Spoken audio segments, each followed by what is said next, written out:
Thank you for joining us today. I'm Sarah Pilla, as Lance mentioned, climate reporter at Spectrum News 1. Our panelists today include Christopher Boone, who is a dean at the USC Price School of Public Policy. We have Santina Contreras. She is a USC Price Assistant Professor of Urban Planning and Spatial Analysis. We have Bill Deverell, who is the USC Dornsife Professor of History, Spatial Sciences, and Environmental Studies, and co-director of the West on Fire. And we also have Richard Green with us today, who is the chair of USC Price Wilbur H. Smith III Department of Real Estate Development. Thank you, panelists, for joining us today. So I want to begin our conversation today with something that seems kind of obvious. Being out there in the Palisades fire the last 2 weeks and seeing brick chimneys still standing and a lot of other things destroyed, what kind of materials should we use to rebuild our homes? Is there a silver bullet that can withstand the natural disasters that we have to account for here in Los Angeles between fire, earthquake, and floods? I think we can say that we know what we can't use to rebuild.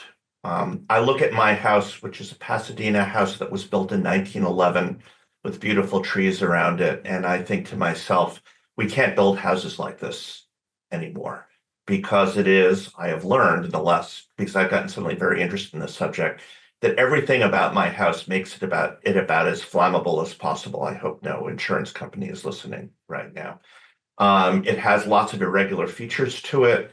It's made out of wood. Thankfully, the shingles are not wood anymore. We know not to do that. And it's surrounded by beautiful elm trees.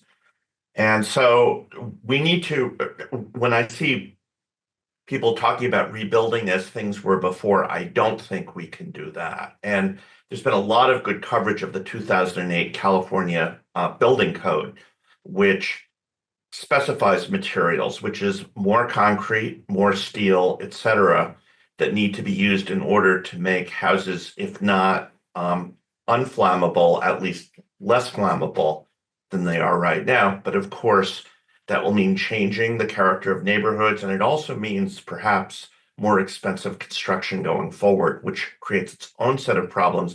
And finally, when I look at people talking about using concrete instead of wood, I think from an environmental standpoint, of course, the amount of carbon that is released when we use concrete, is really problematic. That's not a great answer to your question, but I thought it could kick off a conversation among my fellow panelists. Absolutely. Santina, please chime in.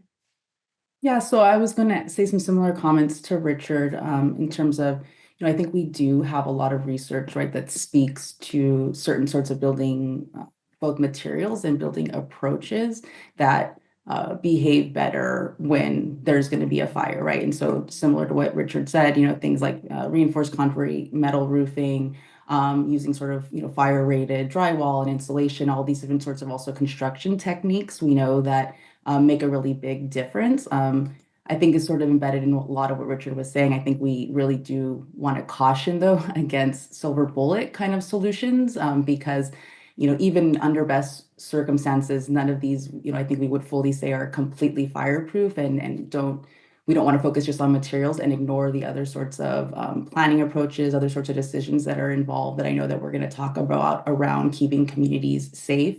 And also alongside, if we're really thinking about building resilience, these other sorts of aspects. So in terms of what that means in terms of affordability, so that's these options might be out of the reach of a lot of communities. And so what that means to be making sure that we can afford those sorts of options, and as well as what that means for other sort of environmental considerations are really important. Bill. I agree with my fellow panelists. I also just want to note, implicit in what Richard was saying about his own home, is our basin was built out during a particular demographic and construction regime of the latter 19th century forward, and now we exist in a new climate change, drought, and fire regime, and those don't fit. If I could just jump in, I just want to follow up on what Santina was saying, because we tend to focus on the individual parcel. Or focus on that, and for good reason, right? So people have lost their homes and think about how they're going to rebuild, and it's pretty traumatic experience. But I think these kinds of crises offer us an opportunity to think in systems terms. right? To think about beyond the individual parcel, but think about how do we rebuild communities in such a way that we take in both into account the social needs, but also the ecological and both environment, also consequences of the way that we build. So think about infrastructure at the same time as we're thinking about the actual homes themselves.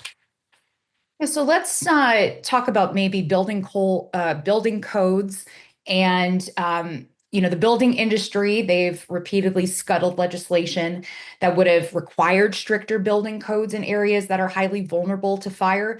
Do these fires present an opportunity to finally pass building codes that would reduce the likelihood of homes burning? And when we think about cost and affordability, how would these stricter building codes impact that? The thing is, if we look at Altadena, if you look at American Community Survey data, 90% of the housing stock in Altadena was built before 1979. So long before the 2008 California building codes, which have a lot of these features that are supposed to make fires less likely. And it involves both the materials that are used to build the houses, but also the landscaping surrounding the houses. And again, this makes me sad because I love our big trees close to our houses, but under the post-net 2008 codes, you're not allowed to do that anymore. One thing I would like to see us do and do it very quickly, and I know Marco Giacoletti at the Marshall School here has been looking at it, is just look at the vintages of the homes that have burned and the ones that haven't. And if it turns out that homes that have been built since 2008 have withstood this pretty well, that should tell us that the current codes actually work pretty well. It may have taken too long to get them. Now, if those post-2008 homes are still burning at large numbers, then we need to revisit the code. Because, Sarah, as you rightly point out, every time you add a building requirement, you do make the house more expensive. On the other hand, we don't want people to sit in houses that could wind up burning. So I think this is research that needs to be done very quickly. I don't mean like most academic research where we're waiting 3 years before something comes out, but I think this would be knowable and would give us good guidance about what we need to do going forward. Really quickly, before I get to Bill, Richard, just to follow up, how is it possible to get research done quickly, like you're saying? Is that something? Well, yeah, I know because we live in a world from a research perspective. It's a wonderful world where we can use things like satellite imagery and overlay. Like we can map the age of homes. In fact, we do that. Advertising coming at Neighborhood Data for Social Change here at USC. So we can map with a great deal of precision the vintage of houses. And then we can overlay that with satellite imagery of fires. And I think we could get a really good sense of this pretty quickly. And as I said, I know Marco is working on this as we speak. Bill? I just want to add a quick aside about this timescale issue as an historian. It's fascinating to contemplate these timescales because the fires move with such speed and urgency. People want to rebuild quickly, but we need to take our time and be deliberate. We're dealing with century-old housing stock. We have to be very cognizant of the different scales of time here and know where to plunge in. And then as to the housing issue, we're up against a challenge that we probably ought to make against the primacy of the single-family home in Southern California, because one way to potentially cut the costs is to move towards more communal building and house more people in density than that old saw, which is so powerful in our DNA culturally, of the single-family home for good reason. And it's tragic when people lose them, but we need to at least consider other options now in very, very deliberate ways, it seems to me. Santina? Yeah, I just wanted to add a little bit. I agree with the points that Richard and Bill both made. I think first to the point about research, while we're still sort of seeing how this is unfolding in California, I know that there has been past research that has been looking at this, and some preliminary studies that I've read really do show these sort of significant impacts in terms of comparing how housing has performed in areas where there were not any sort of, fire-related building code requirements versus those where there were. So I think that is an area to continue sort of asking those questions. I just also wanted to add to the conversation that, I think it's important to recognize that, Los Angeles does have, comparatively to a lot of other states, sort of, higher standards in terms of thinking about what this means for building around wildfires.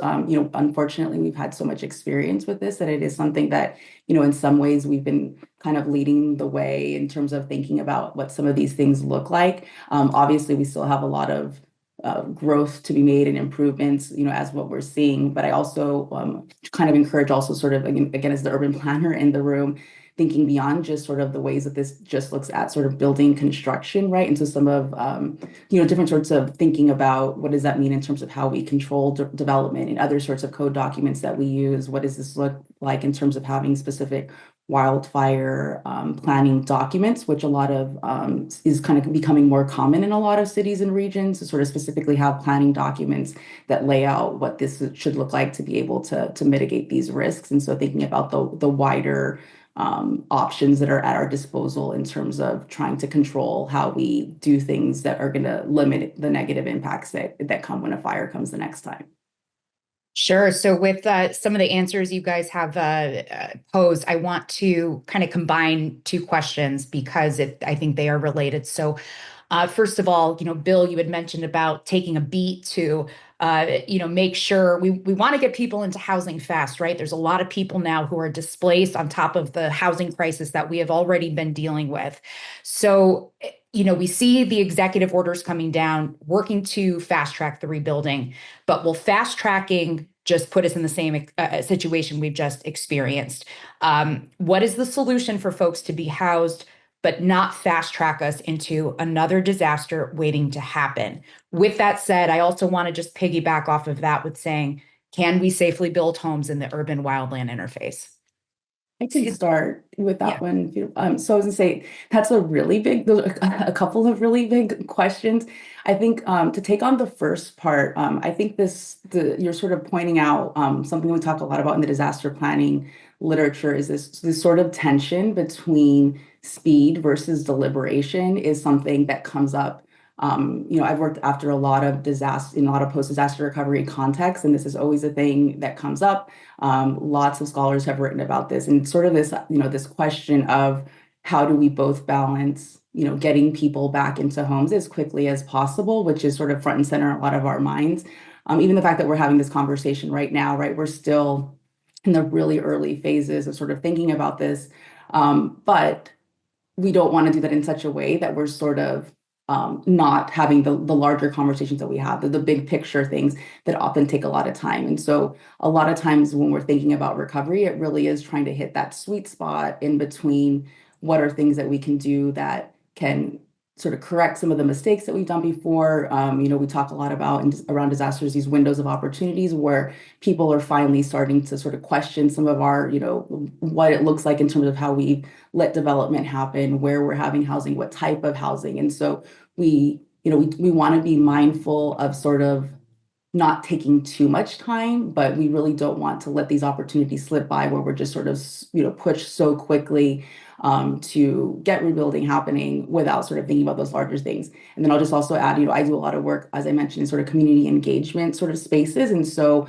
alongside that, it's really important to be amplifying what this means in terms of what communities are needing and kind of prioritizing their interests within these other sorts of academic conversations we're having about what the future of LA is going to look like. Just one thing to add on what Santina was talking about, and this is always a tension, right? That timing of, obviously you want to be able to meet people's immediate needs, but you also don't want to move too quickly and not have a chance to deliberate and be smart about how you actually rebuild and redesign. And one of the lessons from sustainability actually extends that even farther, in the sense that we do need to think about well-being of present generations, but we also need to be thinking about well-being of future generations. So the decisions that we make and how we rebuild not only has implications for the generation of people that are living here now, but for people 50, 100, 150 years from now. And if we build that into our thinking and take responsibility for that, and most people do care about the well-being of the generations that follow, children, grandchildren, and so forth, and that might inspire us to think a little bit differently about how we go about rebuilding. Richard? Yeah, I think on the question of where to build, and I may be about to say the first thing that's very unpopular among the audience. I don't know. I think insurance can be very informative. So I will tell you, one of the things the events the last couple of weeks have done is simultaneously made me more empathetic to people in Florida, because every time a hurricane comes through Florida, I think, why do people still live there? And then we have these horrible fires, and I'm sure people think the same thing about me. And I think, hell no, I'm not living here. This is my home. I like it. I'm not going. However, by regulating the price of insurance, which we do here in California, what we're basically doing is preventing a kind of price discovery that I think is really important, that we are seeing happening in Florida right now. And they have a real problem with house prices in Florida right now. They're dropping pretty rapidly in some places. Is it starts to occur to people how expensive it is to insure themselves in a place that's so prone to natural disaster. And similarly here, using insurance pricing as a mechanism to inform people before they build. You tell people, okay, if you build here, your insurance is going to be this. And they may say, okay, I'm not going to spend that to be in this particular location. And I'm guessing that different parts of Southern California are very different in terms of how they rate from an insurance standpoint. There are parts of LA that seem to be quite safe from pretty much anything other than earthquakes, which is a whole other thing. And there are others that are highly vulnerable. So using that pricing signal is, I think, something we should do more than we have in the past. I agree with that. I also think actuarially, and in terms of disaster prophecy, the vulnerability of parts that we think are not vulnerable is going to rise with climate change and fire. But I agree with Richard's sentiment here. I think also back to the timescale issue, people want to get back to their lives. They want to rebuild. It's been tragic. We need some deliberation, in my view, but at the same time, we have to be cognizant of predatory actions that are probably taking place right now in terms of scooping up land and trying to make some decisions that I think all of us on this panel would not be in support of. So I think the urgency of all this is real. And it's just compounded by the tragedy of our neighbors and their losses. Well, that's probably a good segue then into the role of developers and equity in this recovery. I've already, seen coming through the newsroom, folks in the Eaton fire getting calls from developers about wanting to buy their homes. How do we make sure that this rebuild is equitable for everyone? And what is the role of developers in this kind of situation? Well, let me start with the issue of equity and where there is a very specific problem with this particular tragedy is, again, if you look at American Community Survey data and you look at Altadena, the homeownership rate among African Americans in Altadena was 81%. And this compares with 32% in Los Angeles County. The median value of a house an African American owned in Altadena was about a little under $1 million. And the African American population share in Altadena is about twice what it is for LA County as a whole. And so from a financial disaster standpoint, this has had, again, a disproportionate impact on African Americans. Now, the other thing that we're speculating on this, but it is entirely possible that many of these homes, which were legacy homes, in other words, where they were passed down from one generation to the next, did not have mortgages on them, which sounds great, except if you don't have a mortgage, you're not required to have casualty insurance. And so, again, I would want to very quickly assess whether there are large numbers of folks who lost their homes and don't have any financial mechanism to rebuild them. And I think we need some sort of policy, some sort of transfer payment. It's the only way we're going to do it, to help make these people, if at not whole, at least pretty close to whole, given the legacy. This money is going to have to come from California or from Los Angeles County or, well, yeah, Altadena is unincorporated LA County, because I'm just guessing that the federal government is not going to do this for the next 2 to 4 years. Maybe I'm wrong about that. Would be happy to find out that I'm wrong about that. But that, again, disproportionate impact is something that we need to worry about. In terms of developers, I mean, what we're talking about here are sort of rebuilding lot by lot, which is not what real estate developers really do. It's what home builders do.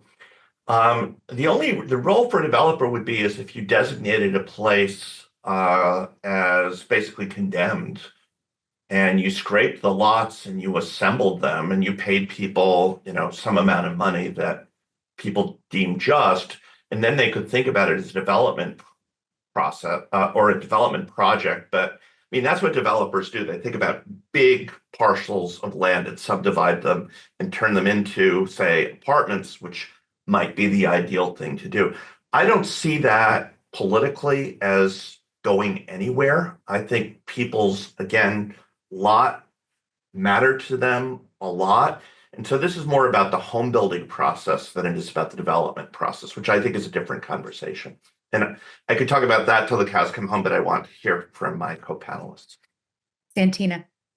Yeah, I just wanted to, talk a little bit more about this equity piece. And so, again, I think from what we see, pretty consistently, like after countless disasters, is this sort of unequal recovery process that unfolds. And so, as you mentioned, we're already seeing things that sort of point to where those can be happening. So this, idea of sort of development, sort of scooping up land, and it makes sense when you think about what's happening, right? Because you have a lot of folks that are sort of, you're overwhelmed with the disaster and the process, and you're looking down the barrel of what looks like a very complicated recovery process. And so, potentially getting these lowball offers to sort of be able to sort of get your life back to normal, back to that speed question, becomes really difficult. And so I think that's why it becomes really important that we have these conversations early, that we're involving the community in the conversations that we're having, because, things that we want to make sure that are happening are that the recovery resources that are coming down the line, that those are being distributed equitably across the different communities that are being impacted, what that means in terms of, insurance payouts, who's getting access to funding from grant programs, these sorts of protections against these sort of predatory sorts of things, or price gouging when the rebuilding actually starts happening. But I also want to encourage us to sort of think even more broadly than that, right? And so a lot of times what we also see after these, sort of looking farther down the road, is, if these communities can't come back, which is, completely what we don't want to have, especially because of these sort of, the strong historical pieces that Richard was talking about. How can we limit opportunities for gentrification and changes as those communities may be forced out? And we don't want the communities to look completely different as they rebuild. And so are there things that we can be doing to sort of circulate those funds back into the community? What does that look like in terms of who are getting contracts? And then I guess my last point also too is right now we're really focused on sort of this question of real estate, housing, but there are lots of other equity things that we need to be thinking about as we move forward in LA, right? And so communities are being affected, not just because they lost their homes. And so there's lots of, communities of color across LA that, jobs have been disrupted now because of, whether they're in domestic work or what that looks like for the different sorts of communities that the different sorts of people have been working in. And so, equitable recovery, often what we talk about is it doesn't just include thinking about infrastructural things. It involves thinking about all the different ways that a community can be impacted. And so, I really encourage us to think more holistically about the different ways that, our vulnerable communities are being affected. Bill. Totally agree with Richard and Santina. I think we've yet to grapple with how staggering the losses are in Altadena. I live just south of there. And I don't think other than the folks who've been burnt out, I don't think the rest of us fully have come to realize the level of destruction and loss up there. I think we hear from people who have lost their homes that they're trying simply to take one step after another. In some respects, I think that's what we can do too, which is, addressing climate change, drought, fire-resistant building materials policy, et cetera. What a complicated set of things to do. But Richard's put his finger on it, I think. Like, there's a data challenge about the loss of equity or the challenge of insurance or the lack of insurance for a particular community that has been utterly devastated. That's a research and policy problem that we can all get our hands and minds around, I think. The other thing, we're addressing issues about market forces and predation, et cetera, which I think is all very real. The other side of the coin in terms of trying to recover from tragedies like this is that there's going to have to be thousands upon thousands upon thousands of us who get involved with this with no expectation of compensation. That this is a different world that's going to require a social response that is utterly obligated to assist. Well, Bill, maybe it'd be good to direct this next question to you, since it does fall within your expertise as well. What can we learn from how Indigenous people used to manage fire threats? Can you sort of explain a Reader's Digest version, I guess, of how fire is part of the natural ecosystem and what we've done to our environment by historically suppressing fires? Yeah, I can address that with a nod to Indigenous partners that we've worked with who know obviously far more about this than I do. But traditionally, across hundreds of years of history in the American West, Indigenous fire practice has been removed from their culture and ecological sensibility by either the Spanish regime or the Mexican regime or the American regimes that were successive to one another. So the arrival of greater awareness on the part of non-Indigenous fire practitioners that prescribe burning can help to alleviate some of the propensity towards fire by burning out fuel. It's fairly commonsensical. Our Indigenous partners that we've worked with also have layers upon layers upon layers of spiritual and cultural power and meaning around such practices that need to be respected and honored. But it's entirely clear that one of the tools in the fire mitigation toolkit of our era needs to be more prescribed burns. They're very, very complicated. They're difficult to do, but the results are pretty compelling that a prescribed burn in the right place that understands fire action and the likelihood of fire here or there, a prescribed burn can be a very useful tactic to inhibit the spread of wildfire. So there's a lot to learn there. It's just that the toolkit for all that we're addressing nowadays has to be a big and diverse one. It's cultural, it's scientific, it's building practice, it's politics, it's policy, etc. And we just have to have all those tools at our disposal. Christopher? Yeah, thanks, Bill. I agree. I mean, we need to be able to draw on Indigenous wisdom when we're looking at trying to understand our place in these really varied ecosystems. And of course, now we have a new layer. It's probably getting to your future questions, Sarah. We have this new layer of climate variability that's being driven by a warming climate globally. And what that's doing is adding more variability, as you know, to the climate and weather systems that we're seeing. So in addition to drawing on that really important collective wisdom and the science that we have, we're also moving into an area of increasing uncertainty. We have more certainty around warming. We have less certainty around precipitation regimes and what that means. So planning for a more uncertain world is going to be very complicated. I wanted to make just one other point, and as each of the panelists were talking about, I was trying to think about how do we remember this time? Or how do we memorialize it? Do we want to memorialize it? Is there something that we can do working with communities?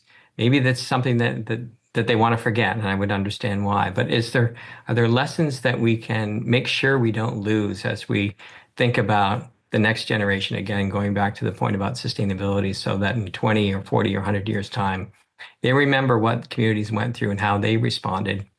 I think it would be an interesting conversation to have with a variety of communities to think about that. Richard? Yeah, I want to follow up on Chris's point. I think it's a really important one, in part because there's a literature that talks about what's called disaster amnesia, which is disasters you can see in markets have a profound impact over a 6 to 18-month period of time. And then it is as if people forget about it. And in some ways, this is good because it reflects a kind of human resilience. I think one of the greatest examples of this is in the aftermath of 9/11 in New York. 6, 7 years later, basically Wall Street had returned to what it was, even though it was the site of this really unspeakable disaster. But it also makes us forget the sort of preventative measures that we should we should be taking in order to keep these things from happening over and over and over again. So thinking about how to have people not forget while at the same time not depressing them to the point that they just stay in bed all day, I think it's a really important policy question. Bill? I agree. I think those of us in the Los Angeles basin across a century and a half or so have a propensity to forget all the time about natural disasters. Case in point is the flooding of the LA River that used to happen with great regularity, and people would forget that, and then the next one would come, and they'd think, we have to do something about this, which eventually, of course, the river was harnessed between the concrete straitjackets. I do think we need to memorialize this. I do think we need to commemorate it. I do think we need to remind people. I think it has to come from the grassroots. It has to come from with support from elsewhere. But we have to honor what people have lost. We have to honor the acts of selflessness and heroism that undoubtedly took place. And we have to do so in ways that are living and organic, because the usual practice is let's put a plaque somewhere. Well, I just don't think that's good enough. I think there has to be far more of that, just because we're all in this together and we need to mark this when the time is right. It's probably not right yet, but when the time is right, we need to encourage people to note this as a culture and a society, both to honor what's been lost and who's been lost, but also to say, let's not let this happen again. So for the group, are there any good examples of other communities who went through catastrophic fires but built their communities back in a climate resilient way? I can give some examples that I know of that I think have shown sort of the ways that communities can sort of think more holistically about, specifically like you mentioned, climate related questions and interests in the post of fire. So things like after the 2018 Camp Fire, I know there was a lot written in terms of like the Paradise community, what they were doing in terms of changing some of their planning, their general plan elements, and sort of thinking about different ways of incorporating wildfire interests into how they plan their communities. Some similar stuff has happened across a few different events in terms of using that as a motivation to start climate action planning. I've seen a lot. I think an example that might be really useful for folks in LA as we're sort of thinking about what that looks like for our process is more recently in the Marshall Fire in Colorado. I know some colleagues of mine, Andrew Rumbach at Urban Institute and some folks at University of Colorado have been looking at, they were in sort of an interesting situation after the Marshall Fire where some more stringent climate related requirements had been required in the building code right before the fire happened. And so there was kind of a lot of uproar across community members in terms of having to meet those requirements as they were going to go through the rebuilding process. And so they kind of pulled back some of those requirements to sort of have an energy efficiency, and all of those things have to happen in the new builds that happen, partly because I think their community was really nervous and sort of stressed about the idea of sort of having to add these extra costs in the new builds that they were going to be going through. Over time, I think what a lot of their research has shown is that there still were a lot of community members that ended up actually putting in a lot of those climate resiliency measures in the housing that got built.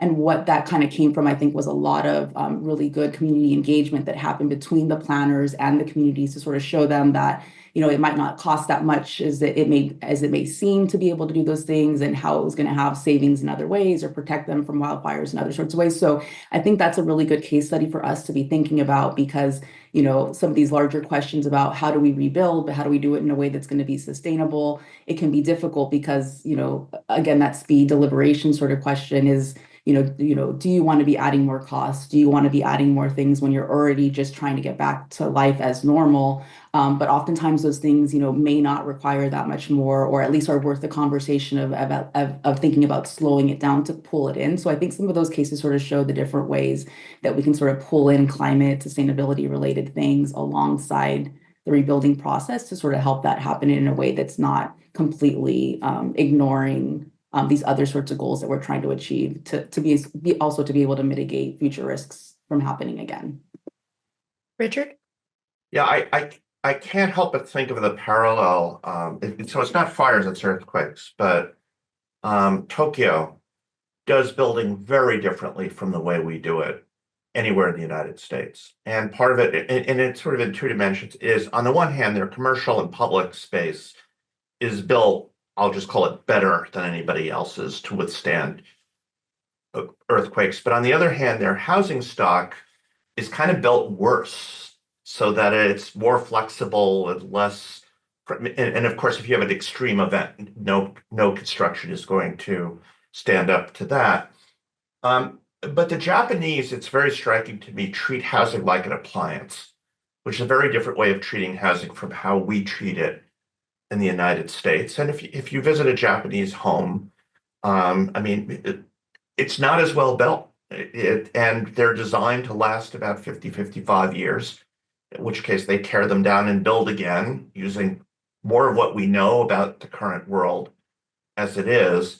And they've actually made this work quite well. And I think part of the reason for that, again, their public spaces are so wonderful that being at home is not as critical to you every moment of the day as it is in some American cities. So I don't know if there's anything that carries over technically, but just in terms of outlook, it's just striking how different the Japanese are when they do housing construction, and for that matter, when they do commercial construction than we are. And maybe we could learn something from that. Bill, did I see your hand up? Yeah, I think an odd comparison would be the Los Angeles River. The flooding of the basin was seen as a problem that affected everybody. And the answer was a brutal and brutalist response, which had nothing to do with a harmonious relationship with the river. And we're trying to unwind that today. But what we might learn from that is a big project, a very big, expensive project of multi-jurisdictions, which fire doesn't respect jurisdictions either.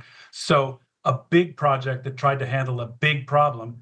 What we'd want to inject into that, though, is let's do it a little bit more harmonious. Fire's not going away. Fire is with us, always has been with us. How can we do it with a more balanced approach to the ever-present nature of fire in our midst? The LA River was one-sided. We need something big that's not one-sided. Chris? I'm coming from a city, Phoenix, that decided to treat some of the flooding that it was experiencing as not Los Angeles. So it used the example of what LA did and said, we do not want to be another Los Angeles. So they actually worked with the Army Corps of Engineers and created something called the Indian Bend Wash, which allows when floods happen for the floods to occur. And when the river is not flooding, that's green space. It's public space that people desperately need anyway. So that's an example of working with nature as opposed to working against nature. Now, when you're talking about rebuilding a really dense area like Los Angeles, I know that that's challenging, although I also understand that there's a strong grassroots movement to reclaim the Los Angeles River. So that idea that Bill's bringing up of thinking big, this goes back to the earlier discussion, instead of parcel by parcel, but if we think in a more systems term, big systems term, one of the things I'd like to throw out is could we make Los Angeles the most sustainable metropolitan area on the planet? Let's start with that audacious goal. And then using that, what would we actually need to do to put in place that would satisfy the needs of people who are looking for housing and shelter and so forth, but also people's desperate need for community? And that was certainly a clarion call from what we heard from those communities that were most affected by fire. That in addition to losing their home, they felt that they were losing their community. How do we think in those bigger terms beyond, as I said, the individual lots to try to meet that goal of Los Angeles, the most sustainable metro area on the planet? Well, it's certainly, I love that intention and outlook, becoming the most sustainable, climate resilient metropolitan area. I want to now go to some of the questions that the audience has posed. So William asks, are there locations where rebuilding should not be permitted due to wind, land typology, and challenges to protect buildings in these areas? So we know Santa Ana winds come through certain areas. They are prone to that. I just want to sort of add something in there. Lost a lot of homes on the coast. We know sea level rise is also this slow moving force coming at us? Is it time to rethink some of these areas that are prone to these challenges? I can start us if we want. I guess, the short answer is yes. I think it's, it is, I think it would be a lost opportunity for us to just, not even be thinking about any of these risks. I think part of, what's embedded a lot in our conversations thus far have been some of our approaches to development, just thinking that we could just sort of build wherever. There's, I think sometimes this, aware, we all are living in LA, we're all really aware of all of the risks, but it's almost something we just sort of assume is just part of the price that you pay to live here. And so I think within that, we just sort of assume that there's all these just different places that have these different sorts of risks around us. So I do think it's important to be thinking about that. From a planning perspective, this is where, we can play an important role in terms of thinking about where we actually, allow for development versus not, or encourage it, what that looks like in terms of zoning. There are tools in terms of thinking about, should communities be restricted from these places? Should we be thinking about buying out land and thinking about how we can conserve it in different ways so that it can have different sorts of public uses and keep people from risk? I think those are all really good conversations to be having, and I think that they're very important. I think the reality that we sort of know in terms of what we're up against to be able to have those things applied is very difficult, right? I've done some work in terms of thinking about relocation and some of these sort of environmental migration sorts of conversations. And we know that they can be very difficult. Some of my panelists have already mentioned, a lot of, kind of combating people wanting to go back to their homes and what that looks like in terms of community interests. Also, we're facing a housing shortage. And so, it doesn't make sense to be able to, can we logistically remove areas of land when we're already, having that difficulty? Again, from a planning perspective, we know that we can infill that in different ways, but it's a very large conversation that has to happen. And so I think it's important for us to be thinking about those ways, seeing where there are options, but also being really mindful of the difficulties that are involved in actually implementing those sorts of policies in practice. And so I think it's kind of a little bit of both is sort of where I would, encourage starting the conversation. Bill? Los Angeles came of age late 19th century or so as a demographic, destination for so many people, in part because the assumption was that humankind was in charge of nature and that what was being developed here was some kind of new metropolitan relationship with nature. Now we have a different sensibility, which is it is Edenic at times, it is paradise at times, but the price we pay is to live at the knife's edge of disaster, that these disasters will happen. I suppose that's healthy because it's more realistic. But that requires, it seems to me, this kind of deliberate thought about where to build and how to build. But goodness gracious, that's so difficult. I mean, these buffers between suburban and WUI landscapes, they make intellectual and ecological sense. But what are you going to do? Bring eminent domain to bear on peoples whose lives have been utterly disrupted by the loss of their homes and their cultural connection to their neighbors? I mean, this is immensely difficult work. I think it all has to be on the table and all has to be thought out. We've seen over and over again in some of our Southern California communities a lack of awareness about the ever-present pattern of Santa Ana winds and rising humidity and opportunistic fire just looking for a spark, where we need to actually stop doing the same thing over and over again. Richard? So Bill's last remarks make me think that we need to teach Joan Didion and Raymond Chandler to our kids in school while they're growing up, because then they'll know all about Santa Ana's. Anyway, part of it is we have some federal policies that really discourage our ability to identify the places we shouldn't build. So again, I agree with Santina. Are there places we shouldn't build? Yes, there are places we shouldn't build. But the people who make most of the mortgages, Fannie Mae and Freddie Mac, are basically not allowed to discriminate based on geography. And one of the things Matt Kahn in the economics department has found is that when banks make loans in high-risk areas, they sell them to Fannie and Freddie immediately. Whereas when they make loans that are in lower risk areas, they're more likely to hang on to them. So again, here's this really powerful market signal. And so if mortgage credit was allowed to flow or not flow to the places where the mortgage could very well not be paid back because there was a natural disaster, that would be really helpful. But we don't have that kind of signal in place. The other problem is in a place like the Palisades is you do have a lot of people who don't need a mortgage at all. And so they buy a house with cash. They don't need to be insured. And you say, well, it's their business if their house burns down. But this is, to me, one of the ultimate externalities. If your house catches on fire and there's a wind, the chance that your neighbor's house catches on fire goes up pretty dramatically. So again, this is the sort of thing that's going to require policy answers that nobody is going to like very much. Just quickly, do you remember after Hurricane Katrina, people said New Orleans shouldn't exist, but that was mainly from people who didn't live in New Orleans. And some of those communities were the birthplace of jazz. It's given a lot to the culture and meaning of who we are in the United States. So to say that you're not allowed to exist when you're not living there, that's obviously a very problematic statement to make. So it's a conundrum. We have a few questions about insurance. So some are asking, is our state fair plan projected for insolvency? Where is our insurance industry headed? And can the industry withstand payouts from these fires? And what happens if they can't?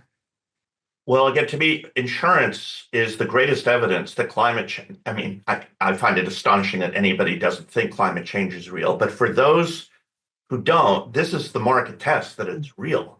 Is insurance companies are in trouble. They need to raise premiums. There are markets that they're exiting.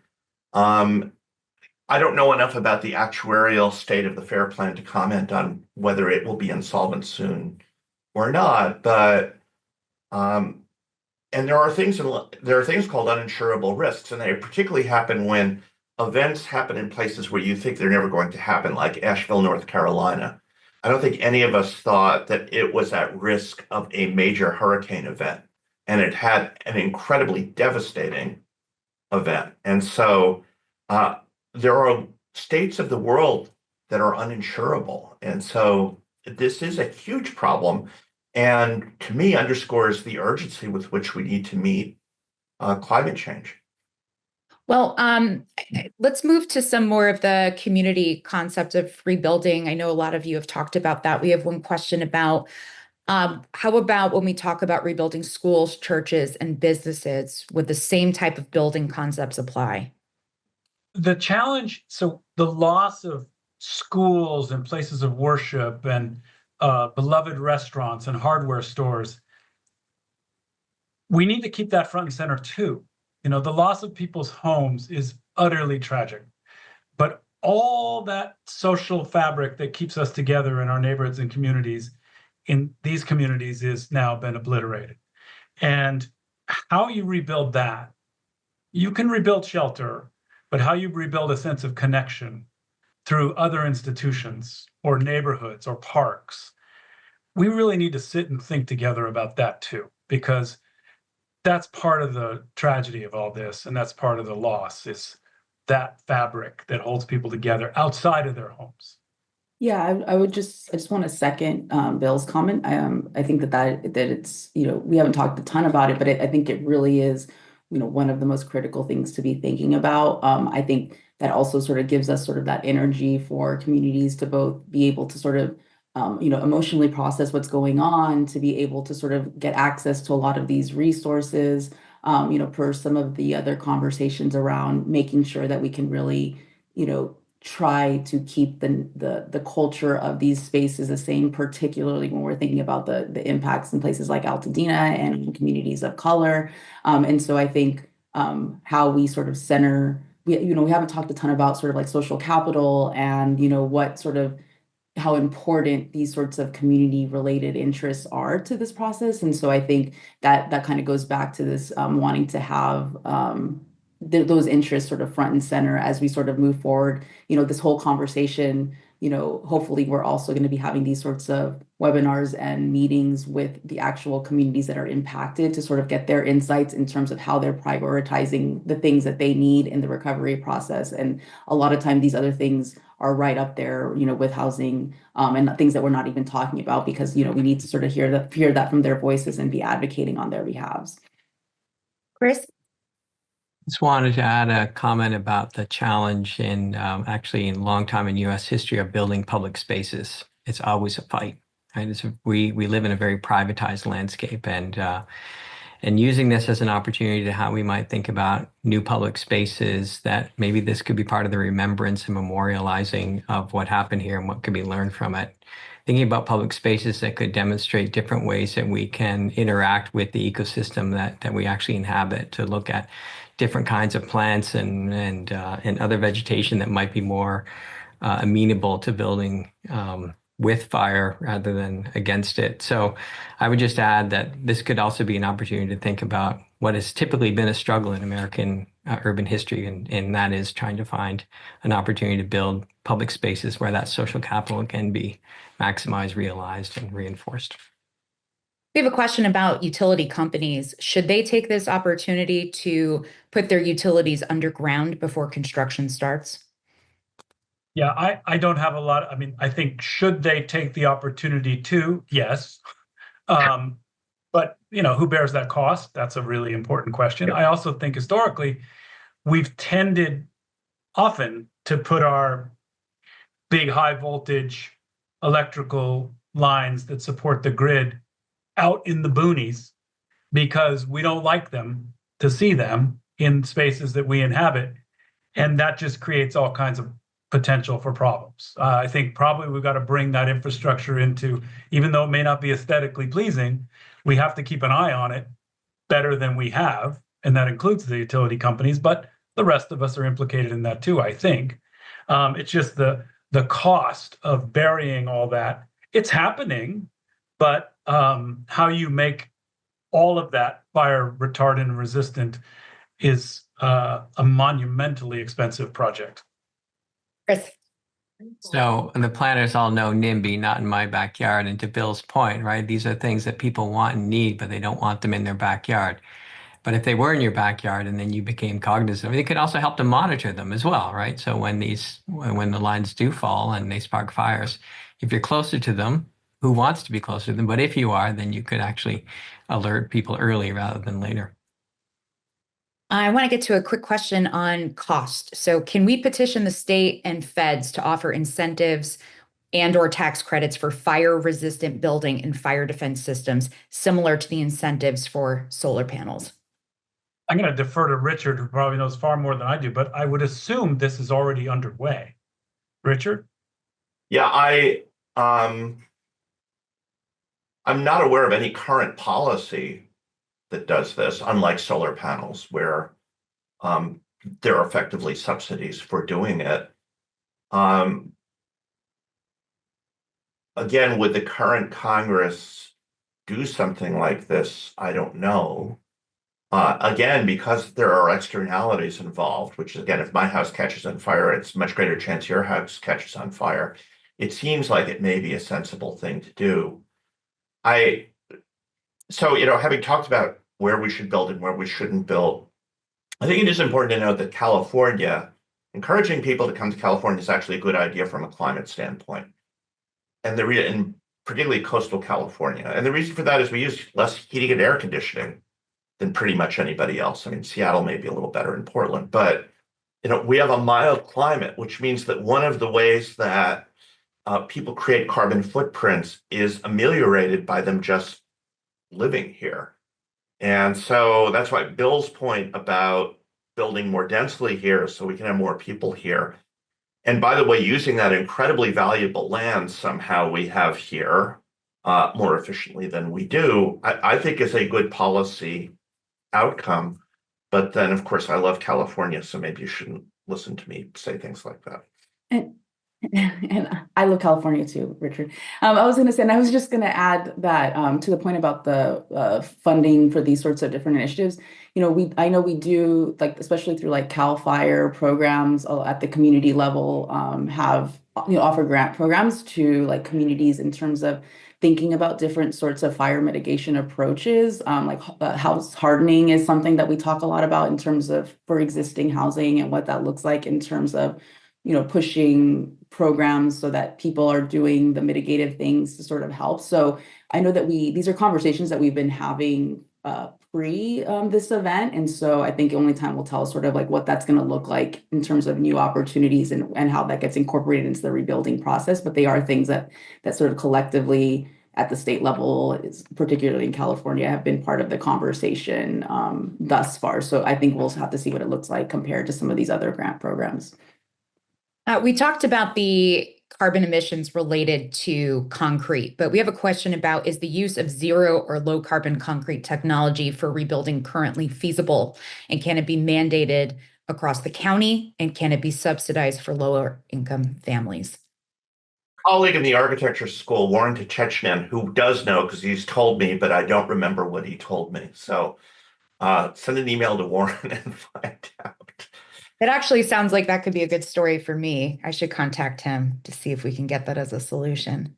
And we have one person asking, where can recent graduates struggling to find a job go to get involved in the rebuilding process? Does anyone have an idea?